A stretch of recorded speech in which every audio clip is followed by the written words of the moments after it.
بسم اللہ الرحمن الرحیم۔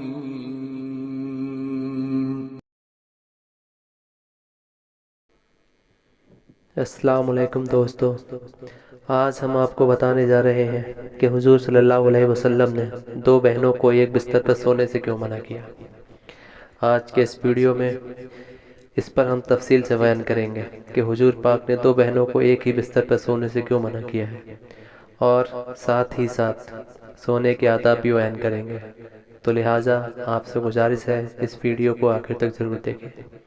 پیارے دوستو، رسول پاک صلی اللہ علیہ وسلم نے زندگی کے ہر پہلو میں ہماری رہنمائی فرمائی ہے اور ایک کامیاب زندگی گزارنے کا طریقہ سکھایا ہے۔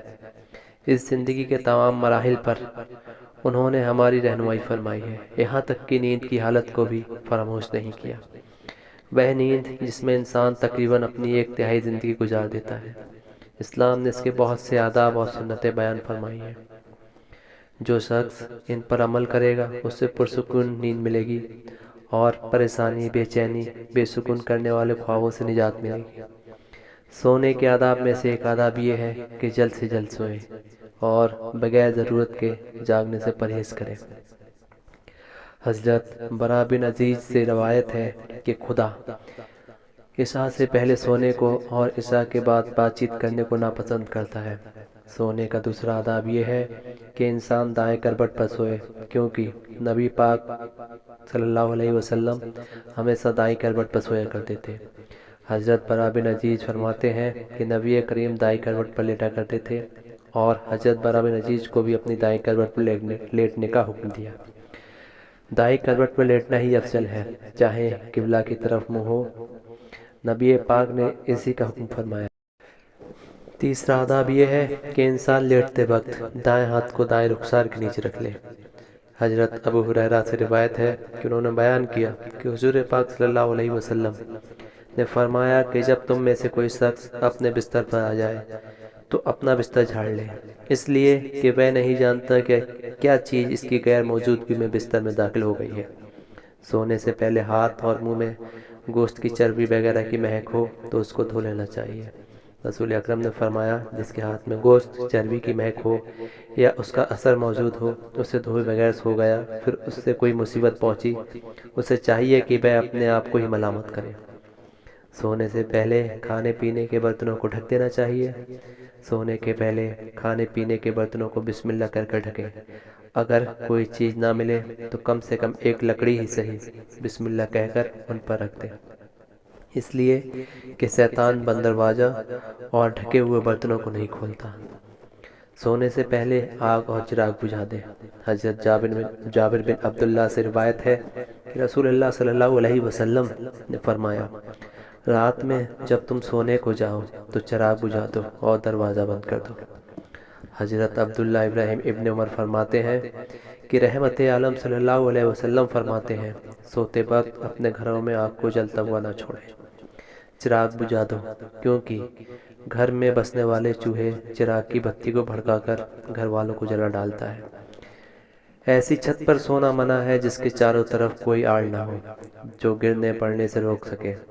رسول خدا نے فرمایا جو شخص ایسی چھت پر سوئے جس کی چاروں طرف کوئی آڑ نہ ہو، وہ اوپر سے گر کر مر جائے یا پھر اس کو کوئی نقصان پہنچے تو وہ اللہ کی ذمہ داری سے بری ہے۔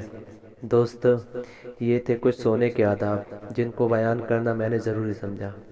اب ہم اپنے موضوع کی طرف آتے ہیں کہ حضور پاک نے دو بھائیوں یا دو بہنوں کو ایک بستر پر سونے سے کیوں منع کیا ہے۔ دوستو، اسلام انتہائی صاف ستھرا اور پاکیزہ دین ہے۔ اس کے کام انتہائی عمدہ، تقویٰ، خوف بری تعالیٰ اور پاکیزگی پر مبنی ہے۔ اسلام جہاں ظاہری گندگی سے بچنے کی تلقین کرتا ہے، اس کے ساتھ ساتھ ایسے انتظام بھی انسانوں کو دیتا ہے جس سے ہر فرد کی روحانی تربیت بھی ہوتی ہے۔ اور اسلام نے والدین کے لیے جہاں انہیں خود گناہ کے کاموں سے بچنے کی تاکید کی ہے، وہیں پر ان کے بچوں کے لیے بھی حکم صادر فرمائے ہیں۔ حضرت عبداللہ بن عمر بیان کرتے ہیں کہ نبی پاک صلی اللہ علیہ وسلم نے ارشاد فرمایا، جب تمہارے بچے 7 سال کے ہو جائیں تو انہیں نماز پڑھنے کا حکم دیں، اور جب 10 سال کے ہو جائیں تو انہیں نماز نہ پڑھنے پر مارے۔ ان کے بستروں کو جدا اور الگ کر دیں۔ علامہ محمود محمد ابو داؤد کی شرح میں لکھتے ہیں کہ ان کے بستر جدا جدا کر دو۔ اس کا مطلب یہ ہے کہ ان کے سونے کی جگہ الگ الگ بناؤ، اس لیے کہ جب وہ 10 سال کی عمر کو پہنچتے ہیں تو بلوغات کی ادنا حد تک قریب ہو جاتے ہیں، ان کے صحبت زیادہ ہو جاتی ہے اور ان پر فساد و خرابی کا ڈر ہوتا ہے۔ یہ اس بات پر دلالت ہے کہ اولاد کے بلی پر واجب ہے کہ جب بچے 10 سال تک کی عمر کو پہنچ جائیں تو وہ اپنے بچوں کے درمیان سونے کی جگہ میں تفریق ڈال دیں، اگرچہ وہ بھائی ہی کیوں نہ ہوں۔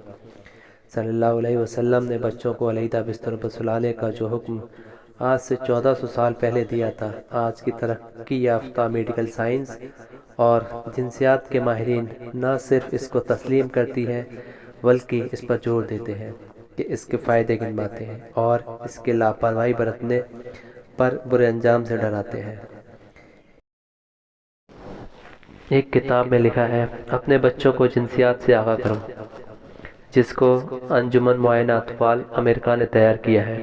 کہتے ہیں کہ ضروری ہے کہ بچوں کو ایک بستر پر نہ سونے دیا جائے، اور بہتر تو یہ ہے کہ انہیں ایک کمرے میں بھی نہ سلایا جائے، کیونکہ جو بچہ لگاتار ایک بستر پر سوتے ہیں ان کے اندر رگڑ اور جسمانی ملاپ کا مرض ہونے لگتا ہے، اور رفتہ رفتہ یہ بچے جنسی کھیل کھیلنے لگتے ہیں۔ سونے کے کمرے میں ماں باپ کے ساتھ ساتھ بچوں کا سونا بھی کسی صورت حکمت دانائی سے خالی نہیں ہے، کیونکہ بچے بظاہر سوئے ہوئے نظر آتے ہیں لیکن حقیقت میں وہ جگتے ہوتے ہیں۔ 2-3 سال کے بچوں کا بھی عام طور پر یہی حال ہے۔ ایسے بچے اپنے ماں باپ کی جنسی ملاپ کی حالت میں بیدار ہوتے ہی دیکھ کر ڈر جاتے ہیں، اور اکثر ان کا برا حال ہوتا ہے۔ کبھی کبھی ایسا بھی ہوتا ہے کہ رات کی گہری سیاہی بھی ان کی آنکھوں پر پردہ نہیں ڈال سکتی، اس لیے کہ حرکات و سکنات سے بھی چھوٹے بچوں کی نیند اور اچاٹ ہو جاتی ہے، اور یہ نوخیز بچوں میں جنسی بے روی کے جراثیم سرایت کر جاتے ہیں اور شروع سے ہی ان کی عادتیں بگڑنے لگتی ہیں۔ اس عوارض کی کڑیوں کو ہم نہایت آسانی کے ساتھ بستر علیحدہ کرنے کی صورت میں جوڑ سکتے ہیں، جس میں بچے ماں باپ کے ساتھ ایک کمرے میں سوتے ہیں اور ان کی حرکتوں سے متاثر ہوتے ہیں، جبکہ شریعت اور عقل کی روح میں اس کی سخت ممانعت وارد ہوئی ہے۔ اس لیے ماں باپ کو اس سلسلے میں بڑی احتیاط اور سخت پرہیز کی ضرورت ہے۔ علامہ منابی جامع صغیر کی شرح میں لکھتے ہیں کہ جب تمہاری اولاد 10 برس کی عمر کو پہنچ جائے تو ان کے وہ بستر جہاں وہ سوتے ہیں جدا جدا کر دو، صحبت کی مصیبت سے ڈرتے ہوئے، اگرچہ 2 بہنیں ہی کیوں نہ ہوں۔ اس طرح ایک روایت میں حضور پاک صلی اللہ علیہ وسلم نے ارشاد فرمایا کہ مرد کی سطر کی طرف نہ دیکھے اور نہ ہی عورت کی سطر کی طرف دیکھے، اور ایک مرد کے ساتھ ایک کپڑے میں جمع نہ ہو، اور نہ ہی عورت کے ساتھ ایک کپڑے میں۔ اس حدیث میں بھی حکمت پیش نظر ہے کہ مرد و زن برائی سے محفوظ رہیں اور اپنے آپ کو گناہوں سے بچائے رکھیں، کیونکہ جب تنہائی اور ایک ہی بستر میں انہیں سونے کی جگہ ملتی ہے تو شیطانیت کا دروازہ کھلنے میں دیر نہیں لگتی۔ شریعت اسلامیہ نے اس دروازے کو بند کرنے کے لیے یہ تعلیم دی ہے کہ 10 سال جو شعوری عمر کی ابتدا ہوتی ہے اس سے ہی پابندی کر دی جائے تاکہ برائی کے راستے بند ہو جائیں۔ اس لیے ہمیں اس بات کی طرف خصوصی توجہ دینا چاہیے اور اپنے بچوں کو اسلامی تعلیمات سے ہمکنار کرنے کے لیے پوری محنت اور کوشش سے کام لینا چاہیے۔ محترم ناظرین، اللہ پاک کے 99 نام میں سے ایک نام کمنٹ باکس میں ضرور لکھیں، اور اگر آپ کو کوئی مسئلہ مسائل ہے، کسی کے لیے دعا کروانا چاہتے ہیں تو ہمیں کمنٹ باکس میں ضرور لکھیں۔ آپ سے ملاقات ہوتی ہے اگلی ویڈیو میں، تب تک کے لیے اپنا اور اپنے ایمان کا بہت سارا خیال رکھیے گا۔ خدا حافظ۔ پیارے دوستوں، آپ کو ویڈیو پسند آئی ہے تو اسے لائک ضرور کریں، اور ثواب کی نیت سے اس ویڈیو کو اپنے دوستوں احبابوں میں شیئر بھی ضرور کر دیں، اور اسی طرح کے معلوماتی ویڈیو دیکھنے کے لیے ہمارے چینل کو سبسکرائب ضرور کر لیں۔ بہت شکریہ۔